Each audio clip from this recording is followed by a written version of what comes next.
All right. Welcome to the writing workshop.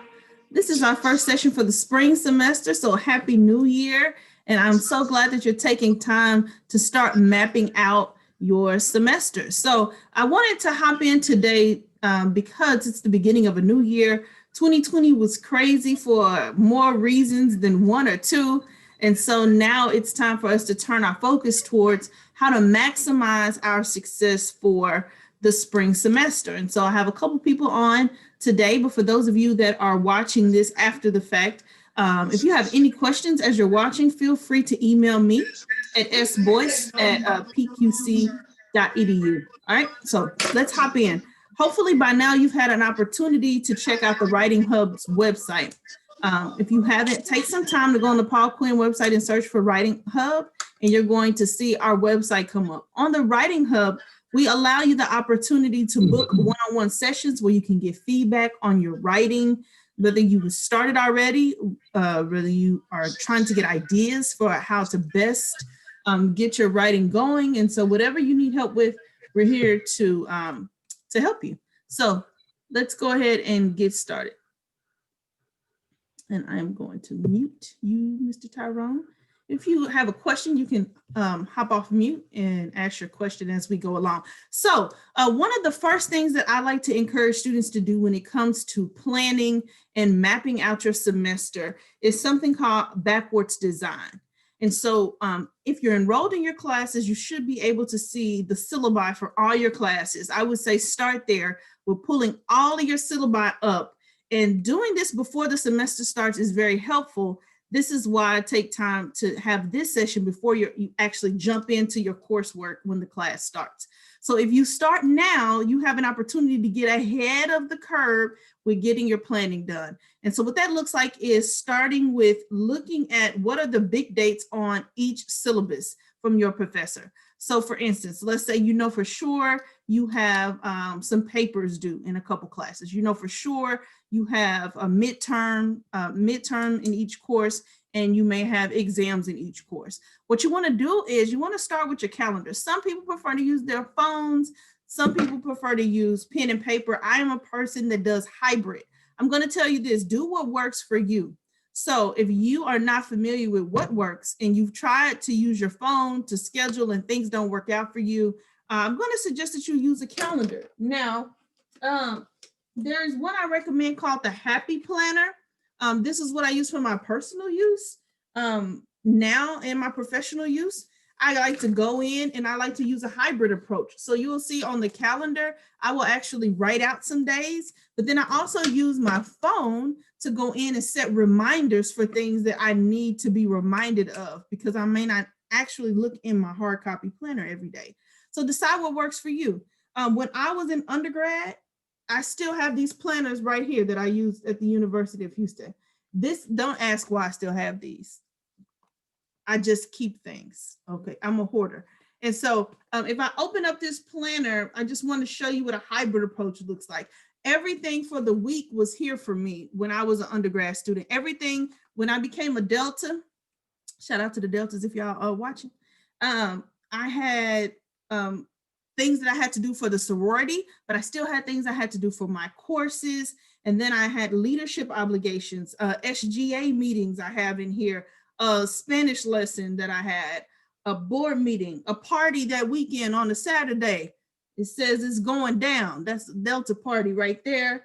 But then I had a chapter meeting the next day on Sunday. So all of these things I had mapped out here. Now I used to get to the point where I would kind of get color coded.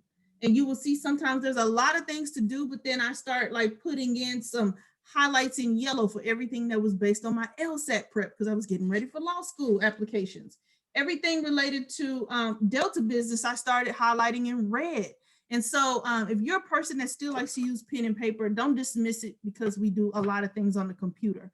Go ahead and map that out in a way that makes sense for you so that every week you're looking at what I have to do when I open up this planner. For the whole week, it's letting me quarterback what I need to do for the whole week. So if you're on here, I want you to tell me, are you a tech planner with your phone? Are you a hard copy planner with your pen and your pad, or are you a hybrid person like me, where we kind of use both of those things at the same time? Hop in the chat and let me know. Are you a hybrid, a techie, or a hard copy person? What do you prefer? I am definitely a tech Okay, so Tyrone is a tech person, but he's not telling me in the chat like I asked him to, so he definitely doesn't follow directions. guy. Vadrine says it's okay, Tyrone, I'm just messing with you. Vadrine says she uses online tools, but uses a paper calendar for other aspects of life. Okay, that makes sense. And so it's all about doing what works for you, and you have to figure that out. So the first step is to get your syllabi, and then you want to map that out. So for me, if I was using this hard copy, because I'm a hard copy person, I would go to the end of the semester, I would go in and put in like I had a psych exam number 4. I'm going to go ahead and write that in. So write in all of those days that you have, and make sure that you put those on your calendar, all the big days, the writing assignments that are due when they're due. All right. Now, another trick that I would suggest is, for me, I also liked to, I don't want to say cheat myself, because I don't know if that's the proper term to use, but if I know something is due on Friday, I wouldn't put it in my calendar for Friday. I might put it due on Wednesday, just to almost psych myself out into getting it done in advance and not waiting to the last minute. That's just a tip that works for me. Some people that might not work for. So if I have an assignment due Friday, I'm going to write it down in my calendar due Wednesday. Okay, so now you've gone through all of your syllabi. You have all of these things mapped out. And so you know now what's due and when. Now, the next thing I would say for the second step is to do some what we call block scheduling.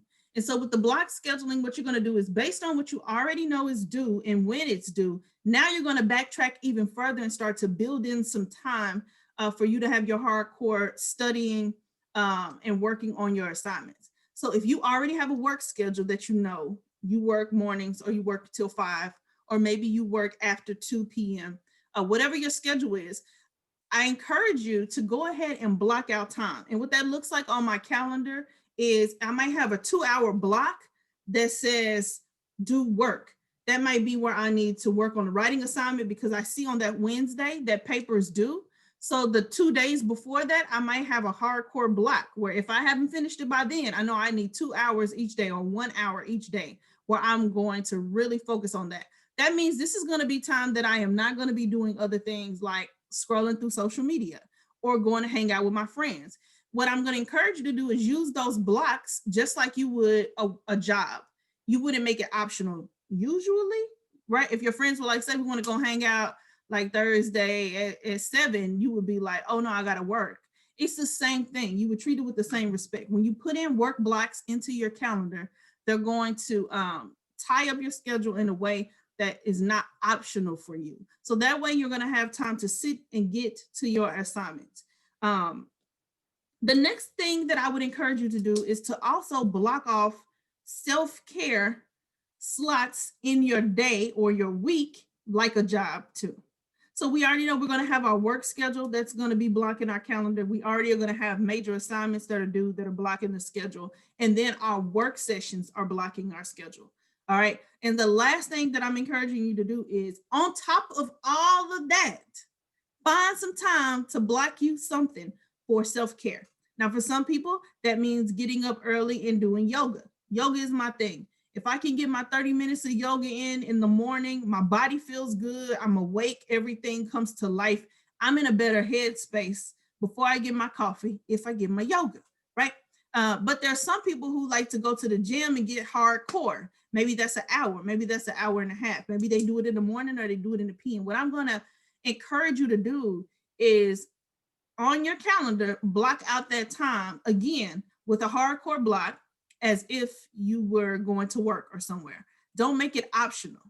Make it something that's set. So if you already know I'm a SGA leader, or I'm in a fraternity, sorority, whatever it is you do, you play sports, I'm going to encourage you, put those social things, put those extracurricular things into your schedule now ahead of the semester. So that way, when you're setting up your blocks, you might look at your calendar and say, like, this is pretty hardcore. Like, I just want to live my life. This is too much. But the truth of the matter is, if you don't block out time for the things that you have to do, you will look up and you'll be trying to cram for that exam that you know is coming. You'll be trying to finish a paper at the last minute, as opposed to taking your paper through the writing process, right? So these are things you want to make sure that you prioritize. And so how do I do it? I have to block it out in advance. So let's rewind and talk about what I've suggested that you block. I've suggested that you block off your work time, because you know you have to go and get a bag. Everybody has to get to a coin. Block that off first, right? After you have your work times blocked off, then you're going to block off, using your syllabi, all of your exams, writing assignments that are going to be due and when they're due. And then after that, you're going to block off your sessions, your work sessions, where you're going to put the time and the work in to get those assignments and exams prepped up before the due date, so that you're not cramming. The Writing Hub is here to help you with your writing assignments. We cannot do that if you wait till the day your writing assignment is due, or the day before, and send an email and say, Dr. B, I got this paper due, like I had some students do last semester. Like, can you give me some feedback? Can we make this great? We cannot make a paper great overnight, typically, because I will not stay up writing all night with you. Namaste. But if you will send your paper in advance, I have students that work for weeks on the paper. So they might have a meeting with me one week. They might kind of get some feedback on something they're thinking, and then they have time to go through the writing process, rewrite it again, come back and meet with me again, get some more feedback. And then they feel strong, like, okay, this is ready to go after about 2 passes.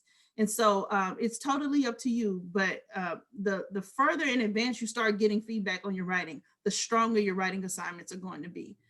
So you have those blocked off, and then you block off your extracurricular and your social obligations on your calendar as well. That way you have a full span. When you open up your calendar from week to week, you see, these are my obligations and priorities. Anything extra, time with your boo, time with your family, the other things that are also important for you to maintain relationships with other people are important too, but you get a more accurate picture of where you should invest that time, as opposed to investing it in times where you should have been handling some of your other priorities. And so that's my tips for you. When I say self-care, for some people, that's about your working out. For some people, that's about doing something artistic that makes you feel lifted and light. But what I would say is, don't fill your calendar so full from top to bottom that you have no room for self-care, because that's when you start to get to the point where you feel burnt out, you feel worn out, down, and you just feel empty, and you neglect yourself. And then you end up not feeling well, which prohibits you from doing all the other things well. And so those would be my tips for you to get ready to maximize the spring semester and really get into full force. I hope that some of the tips have been helpful for you, if not all of them, based on what you already do in practice. But I would say, instead of thinking about what you should do, plan it out, map it out, and get ready to do what the Bible says, write the vision and make it plain. This is how I will direct my time, because then you can be the master of your fate and actually get the outcomes that you want. So yes, I got a question from Vadrine. I was looking on the Writing Hub and I clicked on book a writing session, and it said the URL is not valid. Okay, I'll go on there and check that. Thank you for letting me know. So I'll update that link to make sure that you can schedule those sessions. It might say it's not valid because there's no sessions available now until classes start back, but I'll go back and double check. And so be sure to schedule your sessions. Visit the Writing Hub page where we have resources available to help you with your writing. Email me if you need anything at sboyce@pqc.edu. And I usually will get back to you within 24 hours with any writing questions that you have or anything that you need clarification on. Also, make sure that you have Grammarly. You received an invite. It might have gone to your junk, but if you are a student that is actually enrolled, you should have received an invite from Grammarly. Once you add Grammarly to your computer, it's going to help you with all of those annoying grammar rules that you may not regularly be mindful of. And so it kind of takes Microsoft Word processing to the next level. If you haven't already, please, before the semester begins, check your junk mail, search for Grammarly. And when you find that, it will give you access to having those features where you get the feedback and you're able to use it in your email, in your Word documents, in your PowerPoints, anywhere you type and create text, it will give you feedback and mini lessons on the grammar rules. So that's what I have today for the writing workshop. And so I'm going to stop my video now. And if anybody has any